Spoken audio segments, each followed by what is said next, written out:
Welcome to the Feed Your Soul with Kim podcast. I'm Kim McLaughlin, and today we are talking about ending dieting as a New Year's resolution. Really, dieting comes up so much this time of year, and I want to have a deep dive into why we've bought into this idea of dieting and thinking that it's a good idea during the new year.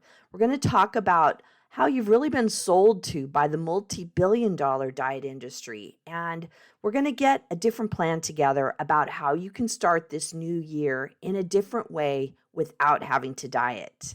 Let's get started.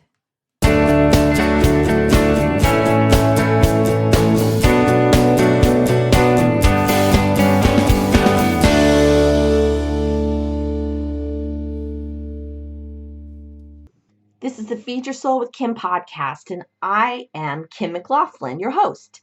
I am a psychotherapist, blogger, best-selling author, podcaster, mom, and recovering dieter.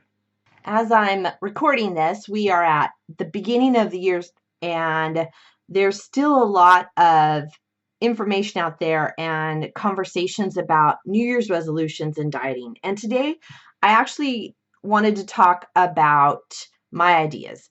I think dieting is a horrible New Year's resolution. And I know that flies kind of in the face of all of the things that you hear this time of year, but just hear me out. We got a half hour. Let's just kind of give it a chance for you to hear another way of looking at dieting.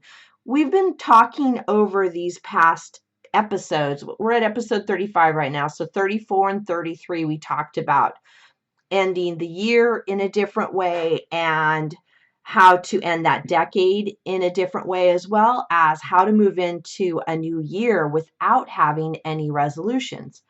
What I wanted to focus on today is just the whole idea of having dieting as a New Year's resolution, because that's what we tend to do, is have dieting as a New Year's resolution. So we've talked about resolutions in other podcasts. We've also talked about dieting in other podcasts. But since it's the beginning of the year, I wanted to talk about that combination. Really, at this time of year, there actually is really a call for us to diet, and we're drawn into dieting. And I think of it like a big phenomenon.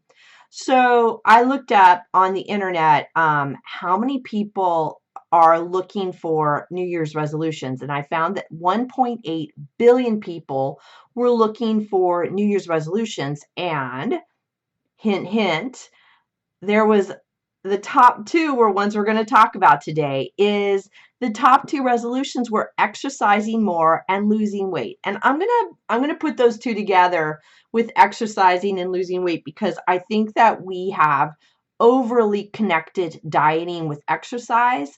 And I plan on future podcasts to talk about how to really release the idea of dieting and exercise together. But those were the top two resolutions that people are looking at. And if you notice what people are talking about on the internet, on Facebook, on Instagram, is dieting and exercise and what they're going to do differently this year. As I've talked before, I noticed in the gym in January, oh my gosh, it's wall-to-wall people. It's packed. And it's packed until the end of February, definitely March. It really clears out. And it used to be a long time ago where I wouldn't go to the gym at much at the beginning of the year, because I knew there'd just be so many people, or I'd change my schedule so that I wasn't there at the time that all the people were coming because of their New Year's resolutions. They really took up all the space, and I knew that they wouldn't be there very long. So it felt frustrating to me that they were there, but that I knew that they weren't going to last. And that partly made me feel sad, because I knew they weren't going to stick around and weren't going to get all the benefits of really embracing that movement. When we know that lots of people are in that whole diet exercise resolution, we also know that I found, according to U.S. News and World Report, the failure rate for New Year's resolutions is said to be about 80%, and that people tend to lose their resolve by mid-February, which is exactly what I found when I looked at the people that would come to the gym, that they would be there in the beginning of the year in January, and then come mid-February, definitely in March, they were done and they were gone. And it was just sad to see that happen. And so the statistics bear out what I thought and what I saw to be true. When we talk about what the top New Year's resolutions are, exercise and lose more weight were the top two resolutions. I wonder what the top failed New Year's resolutions are. And they fit right in. The top two failed resolutions are lose weight and getting fit, are the number one top commonly broken resolutions. So as much as we want these resolutions to work, they don't. And I think first we should go into why don't they work. I've talked about this a little bit before in the other podcast, but I think it deserves another mention here, is why don't resolutions work?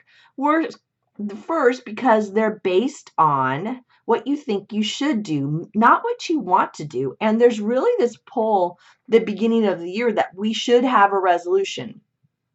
And often it's that we should have a resolution about our weight because we're uncomfortable about our weight. And so that's the first problem with resolutions, is they're based on what you think you should do, not what you really want to do. Another reason why they don't work is they make you want what you don't have, and it focuses on the negative. They focus on the things that aren't in front of you. And when we focus on what we don't have and what we lack, then that's what shows up, is things that we don't have and the things that we lack. So we've got to have a different idea going into making any kind of changes. Another problem is New Year's resolutions are poorly worded and unattainable. They're often goals that are the poorly worded. I want to lose weight. Well, I don't even know what that means. Or I want to lose 10 pounds in five days. I actually saw somebody post on Facebook, said, how many people want to lose 10 pounds? And she was saying, how many people want to lose 10 pounds in 1 month? And then saying, how many months would it take you to reach your goal? And I thought, oh my gosh, that's an incredible statement, that lose 10 pounds in a month, and then how many months? So if I wanted to lose 50 pounds, 5 months it would take to lose 50 pounds. I thought, that is so unrealistic, so off the mark, and so wrong in so many ways. But I tell you, people were buying in and they were saying, this is how many I want to lose. And so then she'd say, well, I'll message you about what you can do. I'll message you about what you can do. So there's a lot of this marketing that goes on that really gets people jazzed and excited for something that's really unattainable. And lastly, resolutions look for an easy answer. It looks for just kind of what's the simple thing, or what's the kind of easy, I'm going to put easy in quotes, easy answer to get changes. And I got to say, there's no easy way to make changes. And going on a diet is not the easy way. It's not the way to do what you want to do, which is have peace with your body. When we look at New Year's resolutions, I want you to consider that there is this cultural norm, this really kind of shared idea, at least in the United States. I'm not sure about other countries. I would suspect it's often very similar in many countries that are similar to the US, is that it's normal to want to diet in the new year, to say, January 1st, I start my diet. And what happens is at the beginning of the year, there's all this promise of something new. It's the new year. It's a new year, new you.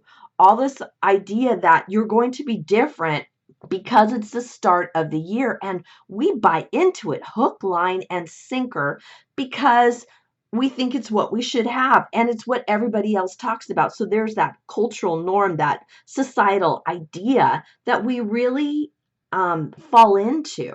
We're convinced that we have to want to lose weight the beginning of the new year. And it's almost like a group think kind of idea too, where everybody thinks the same way and it's encouraged by everyone else, right? So it's the things that we encourage each other to do. I also was thinking this year is I think one of the reasons why we binge so much over the holidays. Remember, we've been talking over the last 3 months, October, November, December, about that holiday trifecta where there's so much food around and there's so much binging going on and uncomfortable feelings and just lack of satiation with food and with life.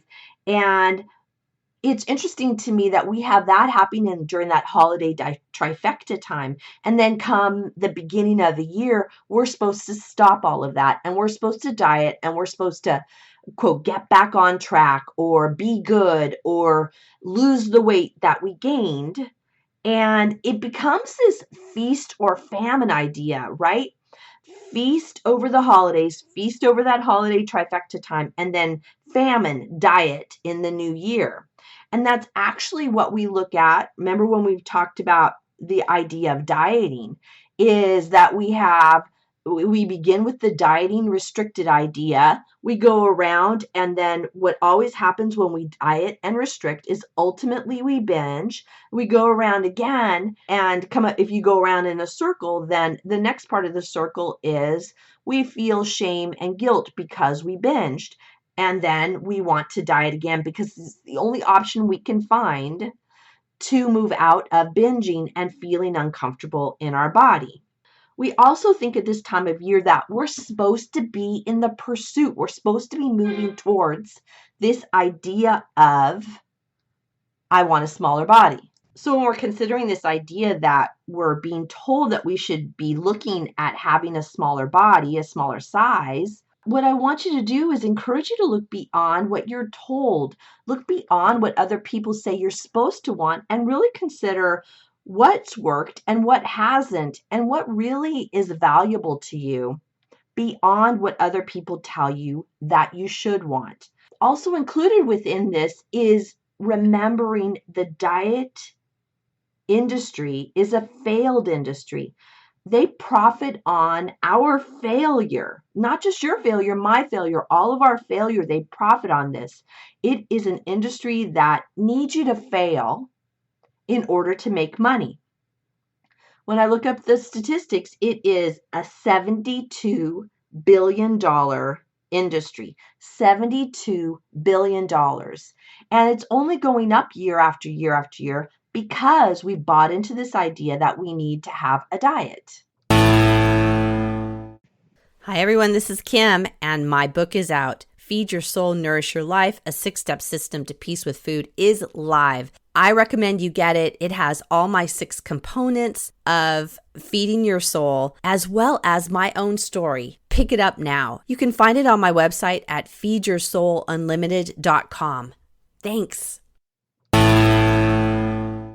Right now in the media there's a celebrity who is being shamed for her size and her weight. And she talks about feeling, her name is Lizzo. She is a singer and has been very popular lately. And she's been shamed a lot about her size and saying that she's unhealthy and that she shouldn't be okay with her body. And what I want to put out there is, who knows? Nobody knows what her health is based on her size. Nobody knows what it is. And they're making assumptions and shaming her and shaming anybody who looks like her. They're saying that she's unhealthy, that anybody that size is unhealthy just because of their body size. And that just isn't true. So with all these ideas that come out of the media and our societal norms, our cultural norms, is we think that if we lose weight, everything will be fine. We're going to be okay. And that will be quote unquote healthy. We're also in this interesting time of our culture and our life, in that there's this statement being said now is that we're going to live a healthy lifestyle around food and exercise. And I just really want to encourage you to wonder and look at when people say their food plan or their exercise is a quote unquote healthy lifestyle, it could be code for dieting. And truthfully, it generally is code for dieting. And wonder, what kind of restriction are they asking for you? And is this a plan that's going to lead you to binge ultimately. We know, I've heard statistics that 80 to 95% of diets fail in the first 2 to 5 years with the person. What happens so 80 to 90% of diets fail, and then 2 to 5 years post ending the diet, they gain back the weight. The person gains back the weight and then some. And we're told then that if we do gain the weight back, which I have fallen in that trap too, just like many of you probably have too, is that we then think we're a bad dieter, we're a bad person, that we've done it wrong, and that it's our fault. But really, the dieting is what's bad for you. The dieting is what makes you gain weight. And dieting is associated with suffering and deprivation and these really horrible, shameful feelings within ourselves. So this is all the things that are wrong, and I don't want to kind of belabor the point, but what I encourage you to do is think about what you can do instead of just falling into this trap of what we've always known to be true, and consider how you're being sold to and how it has affected your decisions, because we're being sold to all the time. And are you being sold to by the diet industry? Are you being sold to by the food industry, by the clothing industry, by the health industry? And notice if you're wanting to do a certain program or a way, a style of eating or exercise or whatever it might be, that consider if you're being sold to in the process, and how does that feel for you? If you're being sold to by these industries, what does that maybe mean for you? I think when you can know when you're being sold to, when you know it's a diet based on how you ultimately feel.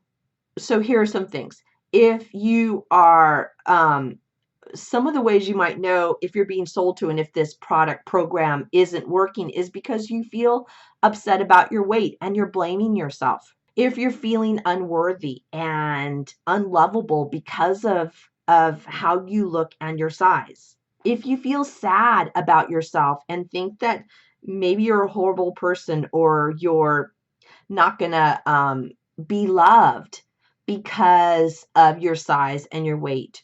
Or you might feel isolated and that nobody else understands you and everybody else is okay, but you're the only one that has the problem. When those feelings come up, those can be the feelings that are the result of that diet industry, that industry that's trying to sell to you. And just start noticing, how does that for you? And is this something you want to keep moving forward?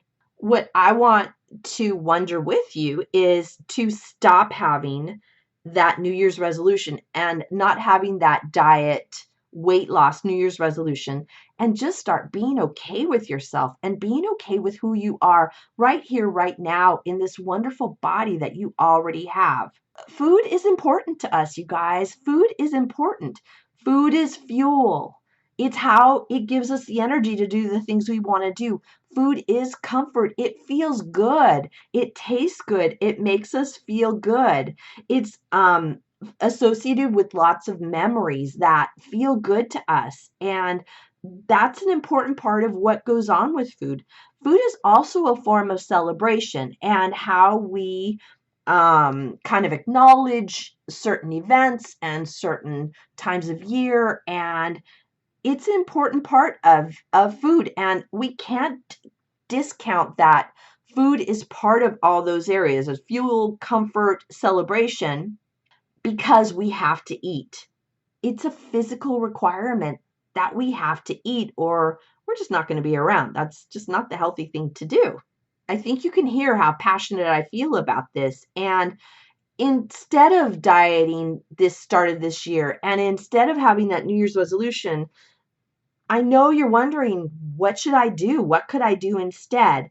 And there is a plan. There's a different way to do it, because it feels good to know what direction you're going in and to get off that kind of a hamster wheel, that kind of circular motion of going round and around, doing the same thing over and over again, expecting a different result. But we got to have a little bit of something to do, a little bit of a direction. It might not feel totally comfortable because you're really going against the grain and what other people think. And it might be something that you might keep to yourself, or you might share with people who are of the same mindset or willing to look at the same mindset as you. You can share this podcast with other people that you think would be encouraging and might also have similar ideas to you, and start talking about it together. You could join my Facebook group, the Feed Your Soul community, where we talk about releasing the diet mindset, moving into feeling empowered around our body and empowered and loving about ourselves without having to diet and over exercise. So here's some ideas for a different plan.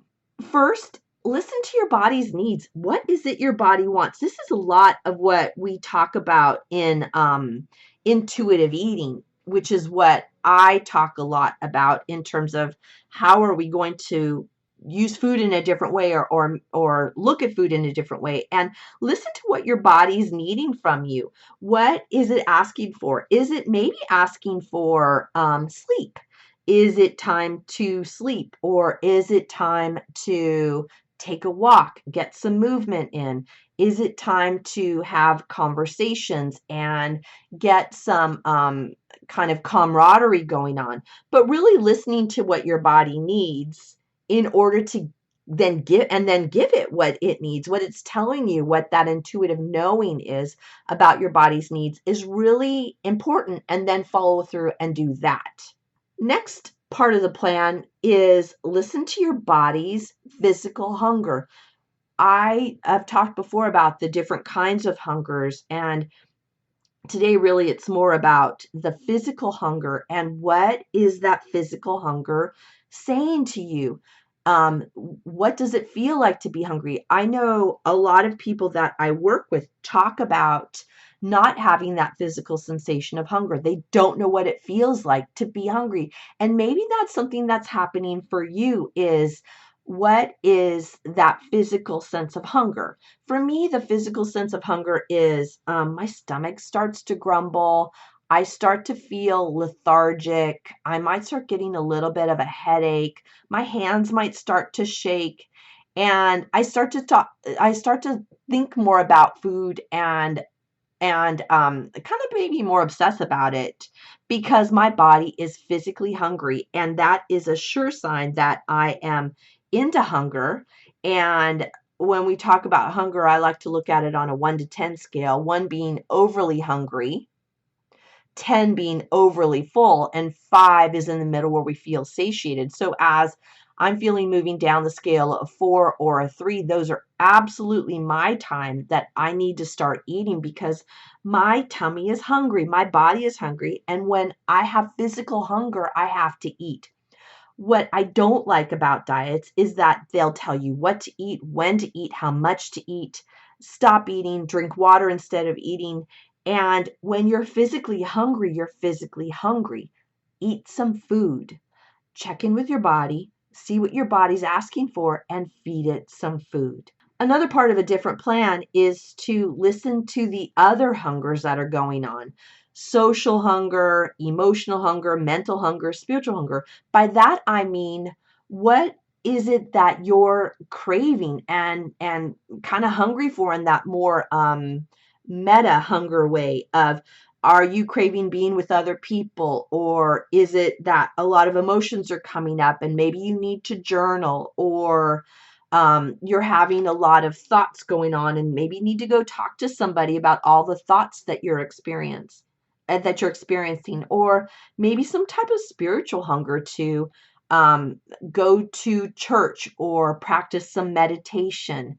There are these other hungers that are not physical hungers, but really hunger for a deeper experience and to live your life in a full manner.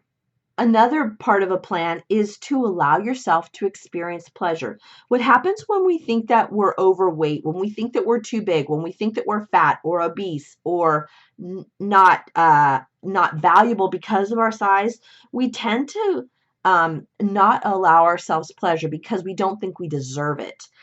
I want to encourage you 100% to allow yourself to experience pleasure. experience pleasure in the world and begin to see how enlivened and how wonderful it feels to experience that pleasure, because you get to experience pleasure no matter what size your body is. Last, another way to have a different plan is to know your worth, to know you're worthy, that you are worthy of good food, of moving in a way that fits for you, of wearing clothes that feel wonderful on your body, having friends that celebrate you, and to say no when people are dieting, talking about dieting, when they're talking about over exercising, and you get to say no to that. I'm not in the diet culture. I don't want to be a part of a diet. I don't want to be part of restricting. I eat what foods I like, and really know that you're worthy of being in this really supportive way in the world that doesn't doesn't demand that you hate your body, that you need to diet, and that you need to look a different way. All these things are extremely doable, and it takes time. It's not going to be a quick fix to have all of these things. These feelings, these ways of being are often really, really ingrained in us, and it takes time. It takes time to make these changes that I've just been talking about. But the different plan is so worth it to feel enlivened, to feel a part of this world in a different way, and feel really good in your body and good with food and good with your life. That is the end result. I wrote down in my little notes, I said it will feel uncomfortable at the start, but there is light. There's light at the end, because you're going to start feeling good slowly but surely. I like to always talk about having doables, and I think I just gave you a whole bunch of them in that different plan. The any of the areas in that plan I just talked about listening to your body's needs, listening to your body's hunger, listening to the other hungers, social, emotional, mental, spiritual, allowing yourself to experience pleasure, and knowing you're worthy. Doing any of these this next week would be super positive, moving you forward out of that diet mentality and into a life that feels wonderful. I encourage you to keep listening to this podcast. We're going to talk about this more and more. We're going to talk about how to engage in life in a totally positive direction and help you feel great about who you are and where you're going. This is Kim McLaughlin. This is the Feed Your Soul with Kim podcast. I look forward to talking to you next week about some new and exciting information. Bye, everyone. Thank you for joining us on the Feed Your Soul with Kim podcast.